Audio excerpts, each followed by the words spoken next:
Ya estamos de vuelta, todavía media hora por delante para seguir analizando y conociendo parte de lo que se hace en el Parque Científico y Tecnológico de Guadalajara. Antes nos habíais hablado del monitor de neutrones. Vamos a ver unas imágenes que nos van a mostrar nuestros compañeros para que todos ustedes que nos están viendo vean exactamente qué es lo que hace, las imágenes que nos ha facilitado el parque sobre este monitor de neutrones. Esteban, estas son las imágenes que nos muestran lo que hace el monitor. Bueno, estos son imágenes del Sol. Del Sol. Vale. Estos son imágenes del Sol. Ese no es el Sol, ojo, eso está estallando, ¿eh? No exageremos, no vayamos a asustar a la gente, ¿no? Entonces, eso es una supernova, por lo que estaba viendo ahora. Ese sí es el Sol, Ese sí. sería más modesta la explosión, ¿no? Sí, pero ahí está hablando un poco eso de las explosiones solares. Lo que veis ahí son partículas que se aceleran a altas energías, algunas de ellas, como los electrones, llegan casi a velocidades de la luz y evidentemente llegan al entorno de la Tierra. La Tierra tiene dos escudos, un escudo que es el campo magnético, que es lo que estamos viendo ahora, y ese escudo, como buen campo magnético, lo que hace es que las partículas se desvíen, y otro la atmósfera.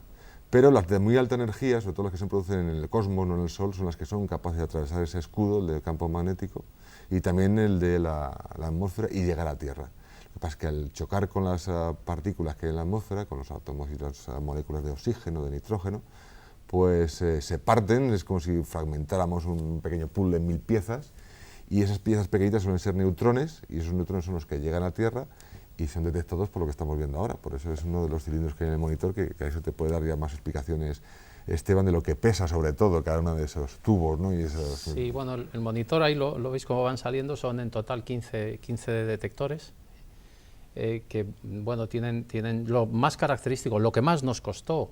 Lo más característico es el tubo, por supuesto, pero lo que más costó, porque se instaló en un edificio que ya estaba construido, era el plomo. Tiene que llevar toda una carcasa de plomo, son 20 toneladas de plomo, y claro, meterlas en un edificio no era fácil. No era evidente, ¿no? Entonces, lo visteis antes en el montaje que salió, se cortaron como en lonchas, como el salami, y se fueron montando una a una, ¿eh? Y así es como se construyó el monitor, que ahora mismo se puede ver, está instalado allí. En la Semana de la Ciencia, insisto, se puede visitar. Los 3 primeros tubos que se trajeron desde Francia, y los otros 12 restantes se compraron ya directamente a Estados Unidos. Los primeros eran de prueba, se trajeron para probar, para hacer las primeras mediciones. Ahí veis cómo se están descargando, y ahí veis el posicionamiento de todas las piezas. Todo eso son piezas de plomo. ¿Y esto es cómo se fue montando poco a poco? Esto es cómo se fue montando allí en poco el a parque. poco. Sí. Esto sí que, bueno, no sé cómo se habrá hecho en otros países, pero esto solo se le ocurre a un español. Y el caso es que da unas mediciones espléndidas, como tal el instrumento. Da unas mediciones espléndidas contrastadas con otros, ¿eh? Veis que no es ciertamente muy complejo, ahí se ve muy bien el montaje, el tubo, la segunda capa de plomo y el aislante. Pues todos aquellos que quieran verlo, insistimos, en la Semana de la Ciencia van a tener oportunidad de hacerlo. Tenemos todavía 2 proyectos de los que hablar. Sí, el tercer proyecto es un proyecto que yo le tengo especial cariño, a mí me gusta mucho, que es el proyecto HUMSAT. HUMSAT tiene 2 partes, HUM, que es H-U-M, de humanitario, y SAT, de satélite. Es una red de satélites humanitarios en el sentido de que su función fundamental es dar cobertura de comunicaciones en caso de catástrofes naturales. Entonces es una red donde participan muchos países, y en concreto en España hay 2 en curso. Uno de ellos es el que se está desarrollando en Guadalajara, también por supuesto con la participación de la Universidad de Alcalá. Estamos viendo imágenes. Efectivamente, ¿veis? Son picosatélites, es decir, son satélites muy chiquititos, son cubos que tienen 10 por 10 por 10, 10 centímetros por 10 centímetros por 10 centímetros. En este caso son 3 cubos, y por lo tanto tiene 30 centímetros por 10 por 10. ¿Vale? Y tiene una peculiaridad, y es que está desarrollado por estudiantes. Es decir, es un satélite universitario donde la gente que está terminando el grado o está terminando determinados estudios participa dentro del satélite y son ellos, con lo cual tiene un valor docente muy fuerte, tremendamente fuerte, porque lo desarrollas, lo montas, lo construyes y para eso intervienen empresas de aquí de la zona y posteriormente lo pones en órbita y puedes medir. Con lo cual ves el resultado de tu trabajo. Entonces, desde el punto de vista de la experiencia docente, a mí me parece que es tremendamente interesante. Aparte, insisto, del carácter humanitario que tiene. Una característica especial de estos satélites es que, claro, como son como todo, low cost, ¿no? pues se lanzan como polizón en otro lanzamiento. Hay que buscar otro lanzamiento y ponerlo en órbita junto con otras cosas, ¿no? Cuando llega a una determinada altura lo suelta y ahí se queda dando vueltas. Y hay otra característica que también es que le tengo mucho cariño yo a este proyecto. Investigando en esto, hay pruebas que se hacen con globos. Es decir, montan el instrumental en un globo, lo lanzan y se hacen determinadas mediciones. Investigando en la historia de Guadalajara, nos encontramos con que en Guadalajara, fíjate tú por dónde, había 2 centros aerostáticos, que además llegaron a tener una enorme trascendencia, eran tremendamente importantes pues sobre los años 20-30. Y si vas tirando del hilo, porque claro, estas cosas cuando te prenden pues empiezas a investigar, ¿no?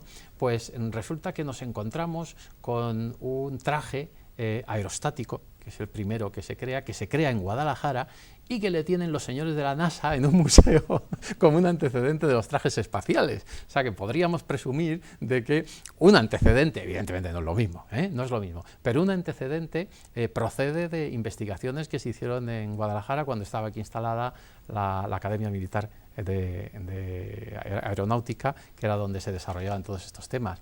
Igual que en Guadalajara se hicieron también en su época los primeros aviones, y yo creo que los únicos, de fabricación totalmente española, con motores de Hispano-Suiza que se trajeron de Barcelona y se creó aquí una empresa, ¿no?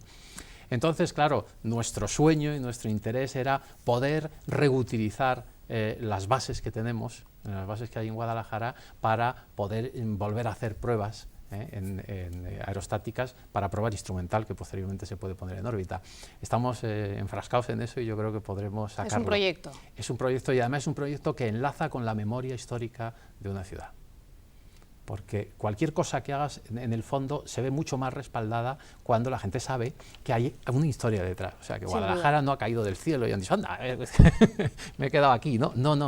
Hay una memoria histórica tremenda que yo creo que en Guadalajara se ha perdido, y sobre todo hay una memoria industrial muy potente en este área en concreto. Es decir, que estamos sembrando sobre un terreno que ya tiene tradición histórica. Pues estaremos muy pendientes de cómo va ese proyecto. Nos lo vamos podéis a ver ir si lo contando, conseguimos. según vaya avanzando. Por supuesto. Si algún día conseguimos lanzar el primer globo, por supuesto que os llamamos para que lo veáis. Ahí estaremos. Más cosas, Javier, de otro proyecto que nos queda todavía por ver, del cuarto. Queda Solar Orbiter, ¿no? Bueno, Solar Orbiter, digamos, el proyecto en el que estoy más involucrado, evidentemente, es una de las misiones de la Agencia Espacial Europea que tiene en colaboración con la NASA. Es una misión que se planteó, quizá te explico un poquito cómo se plantean las misiones en la Agencia Espacial. Periódicamente la Agencia Espacial convoca una especie de concurso en que la comunidad científica, no solamente europea sino internacional, pueda planear o, digamos, pedir misiones espaciales que tengan unos objetivos científicos definidos, y luego hay un comité de sabios que tiene la Agencia Espacial que decide qué misiones pasan los primeros filtros y qué misiones al final se lanzan. Entonces, con Solar Orbiter es una misión que se llama el programa Visión Cósmica, Cosmic Vision de la ESA. Se presentaron 100 misiones y al final pues quedaron 4 en competición, como que dice, es una especie de concurso, pero en este caso científico, y Solar Orbiter fue la misión elegida para ser la primera lanzada dentro de lo que son las misiones medianas de la Agencia Espacial Europea, ¿no? Las agencias medianas de la Agencia Espacial Europea comprenden más o menos lo que sería el equivalente de 4 años de financiación. Luego hay misiones más grandes, que son las grandes, que tienen el doble de financiación, y ahora hay unas pequeñitas, se llaman las pequeñitas, que tienen una financiación bastante pequeñita, bastante escasa. Entonces, dentro de los objetivos que se planteó la Agencia Espacial Europea que había que abordar en el próximo, a finales de esta década y principios de la que viene, estaba evidentemente el estudio del Sol. El Sol es, como bien se dice en la Agencia Espacial Europea en los informes, pues la estrella que nos gobierna, es con la que estamos conviviendo a diario, y es una estrella pues que tiene sus peculiaridades, entonces hay algunas que aún no las conocemos bien. Y tiene unos periodos de actividad magnética que se descubrieron ya en la época, fíjate, de Galileo, incluso antes, pues, están datados por los chinos, en que aparecían manchas en la superficie solar. Ya hago un pequeño paréntesis para que nadie observe el Sol sin las debidas precauciones, nunca mira directamente, obviamente. Galileo, que hacía era con un telescopio proyectarlo sobre un panel, sobre una pantalla, y vio que existían manchas. Definitivamente se descubrió que esas manchas eran del Sol, que no eran planetas que podían estar por ahí, y luego se descubrió que había un ciclo, que esas manchas aparecían y desaparecían cada 11 años. Eso es lo que llama el ciclo magnético solar, que es lo que se ha visto que además gobierna directamente también el clima terrestre y también que gobierna cuantas más manchas hay, más actividad magnética y más probabilidad de tener una tormenta solar con la que estábamos hablando antes. ¿Qué no sabemos? Pues no sabemos siquiera cómo va a ser el próximo ciclo solar. Es decir, ahora estamos en un periodo de máxima actividad magnética, pero sin embargo la actividad, si la representásemos en una gráfica, no llega ni a la mitad de lo que fue hace 11 años. Entonces, no somos capaces de predecir con qué intensidad será el próximo ciclo. Ni siquiera somos capaces de predecir si mañana va a existir una tormenta solar que pueda, digamos, tener perturbaciones serias en Tierra o si va a ser el 21 de diciembre.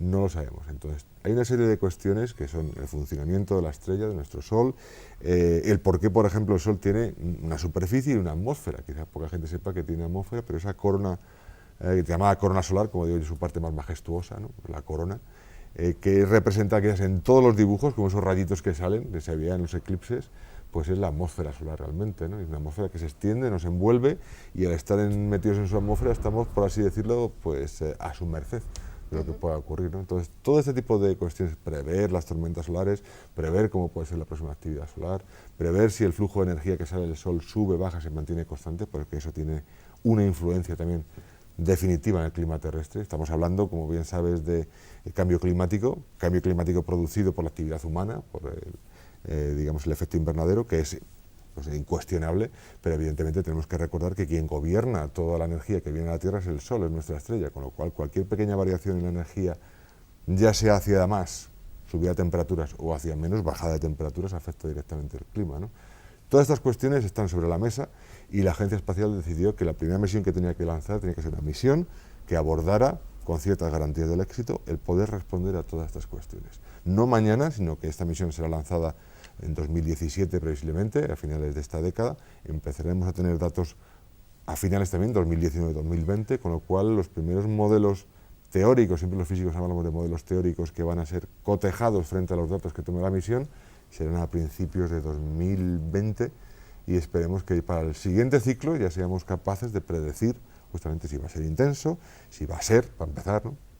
Y si va a ser intenso, va a ser débil, y es más, si vamos a detalles finos, si va a haber tormentas, cuándo puede ser una tormenta, y dar tiempo, por así decirlo, a la actividad humana de prepararse hacia una tormenta. Como bien comentaste antes, en 2008 el Congreso de Estados Unidos hizo un estudio, se lo encargó al Organismo Nacional de Investigación, y se dieron cuenta de que éramos totalmente vulnerables a cualquiera de estos efectos y decidieron efectivamente el tomar medidas. España en este caso tiene una mayor protección porque estamos un poquito más lejos del polo magnético que lo que están los canadienses y los americanos, pero evidentemente no solamente estamos hablando de fundición de los núcleos de las centrales eléctricas, sino de fundir directamente un satélite de telecomunicaciones, ¿no? Con lo cual hay mucho en juego y evidentemente es una de esas misiones que tiene un objetivo científico, claro, comprender el Sol, pero también una aplicación sobre la actividad humana directa. ¿Y cómo se hace? ¿Cómo se averiguan todos esos datos?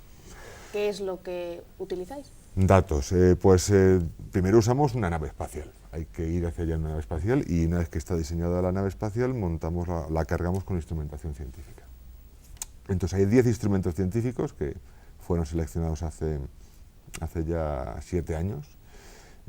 Digamos que 6 son telescopios y 4 son para medidas de in situ, de lo que está encontrándose la nave por donde va caminando. Como he dicho antes, vivimos dentro de la atmósfera del Sol, de la corona, es muy tenue, pero está ahí arriba. De hecho, las auroras boreales aquí no son frecuentes, por lo que estaba diciendo, estamos lejos del polo geomagnético, pero en los países nórdicos son muy habituales y son justamente un efecto de la entrada de esas partículas de la atmósfera solar en la Tierra, ¿no? Como se producen como un efecto, en este caso, hermoso, un efecto bello, ¿no? Entonces, al estar cerca de la atmósfera solar, y como va a estar Solar Orbiter, que se va a acercar pues, prácticamente a un cuarto de la distancia donde estamos ahora nosotros, pues los flujos que puede haber de partículas, la radiactividad, estamos hablando de radiactividad como la que puede haber en el reactor de una central nuclear, ¿no? va a ser mayor y van a ser mayores también los campos electromagnéticos que se van encontrando, ¿no? Entonces, todo eso se une dentro de una misión, con los 6 instrumentos de telescopios que van con su... deciros que al estar muy cerca del Sol tiene que llevar un escudo térmico, porque la cara de la nave que va a mirar hacia el Sol estará por encima de los 500 grados centígrados, con lo cual cualquier cosa que pusieras ahí se funde. Entonces hay un escudo térmico y sobre ese escudo térmico se han practicado unos pequeños agujeritos por los que miran los telescopios. Y luego los que estamos más o menos, yo estoy encargado, soy el investigador principal de uno de los instrumentos de in situ, estamos ya en el cuerpo de la nave y vamos tomando muestras de lo que nos vamos encontrando según va avanzando la nave por el camino, ¿no? Casi nada. El sí, proyecto. Es un proyecto realmente, vamos, de los que cuando te encuentras, me imagino que es lo que le ha pasado a Javier, cuando te encuentras con uno así en la vida, dices, este es el mío, ¿no? La verdad es que... Este no se me escapa. Con uno de estos vale, como suele decir ya para toda una carrera profesional. Lo que pasa es que a mí, fíjate, a mí me pasó lo mismo cuando surgió el tema del parque científico. Yo tenía una carrera profesional, yo soy arquitecto, he tenido una carrera profesional de gestión de inmuebles y de pronto te surge la posibilidad de gestionar un entorno científico. Claro, es de los que dice, bueno, este es el proyecto de mi vida, ¿no?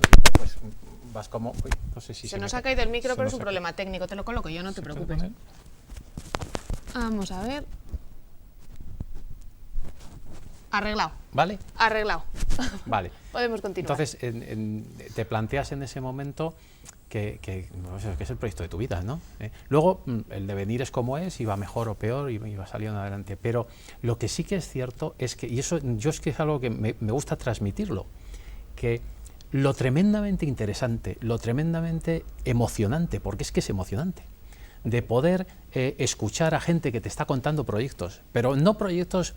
digamos que de poca profundidad, sino proyectos de muchísimo calado, que se están haciendo aquí en España. Y poder poner una parte de lo que tú sabes hacer al servicio de eso, aunque solo sea escucharlo y ver, bueno, pues si no te alojo en un sitio, te alojo en otro, y si no te busco una solución, ya te buscaré otra, ¿no? Pero a mí me interesa que salga ese proyecto.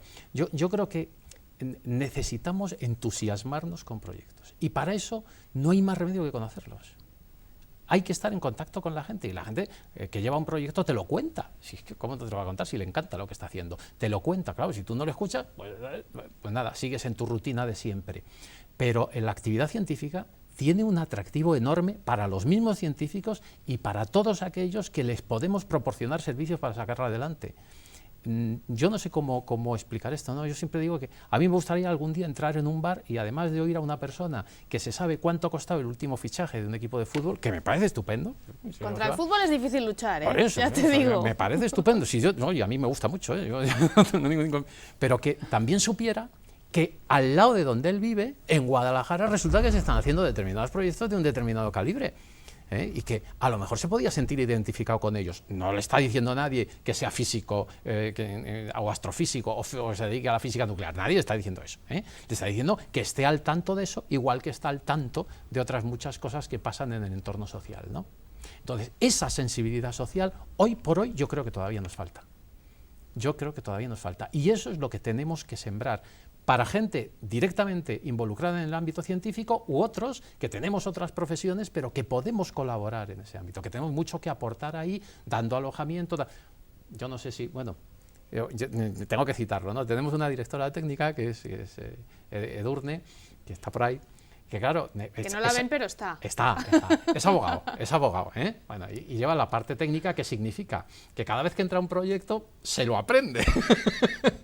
Se lo aprende y se dedica a tirar de ese proyecto, ¿no? Siempre que la ven dicen, no, por Dios, que nos pones deberes. Bueno, entonces, y eso es un trabajo de gestión de servicios. Eso es gestión de servicios. Igual que otra cosa es gestionar inmuebles. Gestionar inmuebles es colocar a la gente en los inmuebles que necesitan para hacer su función. Y para eso tienes que hablar con la gente. Claro, cuando hablas con la gente, con los investigadores, y te cuentan tu proyecto, pues al final te enamoras del proyecto. Y a partir de ahí, las cosas son difíciles, porque evidentemente estamos pasando una época tremendamente difícil, pero bueno, se lleva mejor. Nos falta esa última fase de que la ciudadanía de a pie conozca todo lo que estáis haciendo. Exacto. Yo muchas veces digo que este proyecto en Solar Orbiter es como la Champions League a nivel de fútbol. Es como si hubiéramos estado jugando hasta ahora en segunda división, puede estar la imagen del Guadalajara que el año que viene pasa a jugar la Champions, ¿no? Pues eso nos ha pasado un poco en el grupo. Para que os hagáis una idea, el investigador principal en España hasta ahora ha habido 2. Y que hayan estado desde un principio de un proyecto hasta el final, pues creo que somos los primeros, con lo cual nos da una idea de lo importante y el esfuerzo que ha habido hasta llegar hasta este punto. Un esfuerzo que puede quedar en nada si justamente las siguientes generaciones, nuestros chicos, nuestros más jóvenes, nuestros niños, no se les inculca justamente lo que hemos tenido, o yo he tenido desde muy pequeñito, porque yo vengo de una familia que era ganadera y agricultora, no tiene nada que ver con el espacio como te puedes imaginar, pero que un día, viendo un programa de televisión que era Cosmos, me acuerdo de Carl Sagan, me llegó el gusanillo. Y aquí estoy, quiero decir que eso hay que transmitírselo a todos los niños, que no, si tienen un sueño, ya no solamente ser astronauta, que creo que eso lo hemos tenido casi todos, ¿no?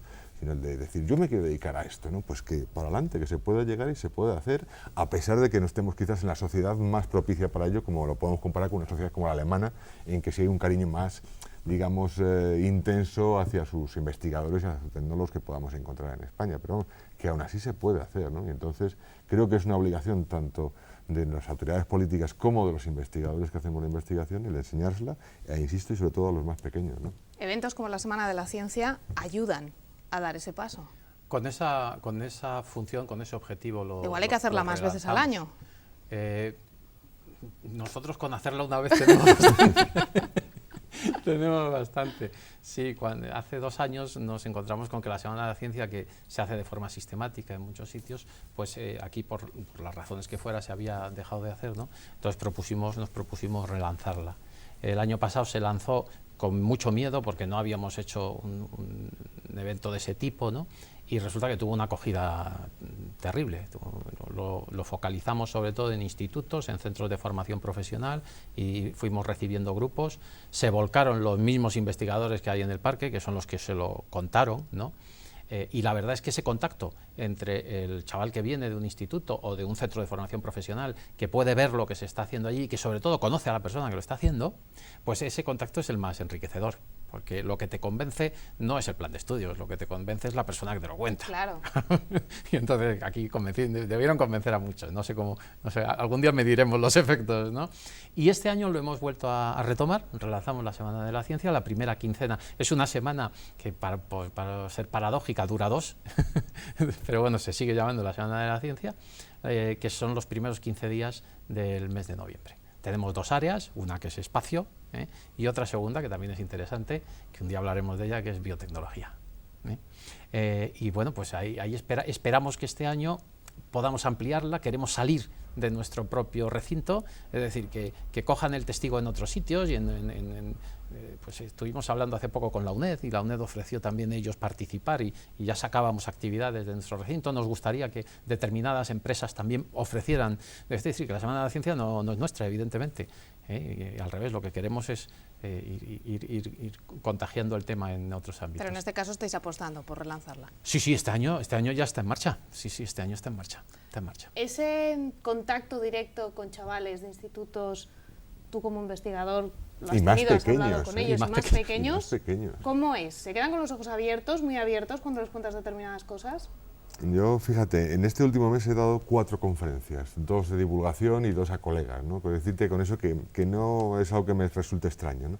Y sin embargo mi público más difícil siempre ha sido los pequeños, ¿no? Cuanto más pequeño mejor. El más difícil porque nunca te puedes imaginar por lo que te pueden preguntar, son imprevisibles totalmente, pero también quizás es el más agradecido, ¿no? Cuando acaba una de estas conferencias en el colegio, pues yo vivo en Cabanillas, y en el colegio de mi hijo pues suelo dar todos los años alguna pequeña charla con los críos, ¿no?